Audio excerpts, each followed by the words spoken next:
Sabunçu rayonu Bilgəh qəsəbəsində dənizdə, ən yaxın sularda xilas etmə məntəqəsindən təqribən 3 kilometr aralı ərazidə bir nəfər uşaq batıb. Bu barədə Fövqəladə Hallar Nazirliyi məlumat yayıb. Bildirilib ki, məlumatla əlaqədar Nazirliyin kiçik həcmli gəmilərə nəzarət və sularda xilas etmə dövlət xidmətinin dalğıc xilas ediciləri axtarışlara cəlb olunub. Nazirliyin son dəqiqə məlumatına görə batan şəxsin meyidi kiçik həcmli gəmilərə nəzarət və sularda xilas etmə qüvvələri tərəfindən çıxarılaraq aidiyyatı üzrə təhvil verilib. Lənkəranda isə yeniyetmə dənizdə boğulub. Report xəbər verir ki, hadisə şəhərin Kiçik Bazar adlanan ərazisində baş verib.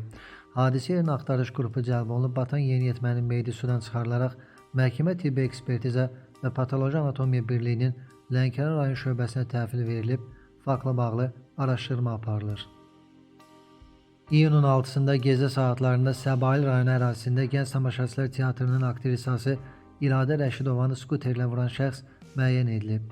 Daxili İşlər Nazirliyinin mətbuat xidmətindən bildirilib ki, Səbail rayon polis idarəsinin əməkdaşları tərəfindən hadisəni törətməkdə şübhəli bilinən Ucar rayon sakini Abdullayev artıq saxlanılıb, faktla bağlı araşdırma tədbirlərinə başlanılıb. Zaqatalada motosiklet aşıb, sürücü ölüb. Qafqaz İnfo bildirir ki, hadisə dünən axşam saatlarında Zaqatala rayonunun Mosul kəndi ərazisində baş verib. Belə ki, motosiklet idarəetmədən çıxaraq aşıb. Müxtəlif xəsarətlərlə xəstəxanaya yerləşdirilən sürücü 1958-ci il təvəllüdlü Osman Orucov göstərilən tibbi yardımlara baxmayaraq dünyasını dəyişib. Daxili İşlər Nazirliyindən bildirilib ki, faktla bağlı cinayət işi açılıb, istintaq aparılır.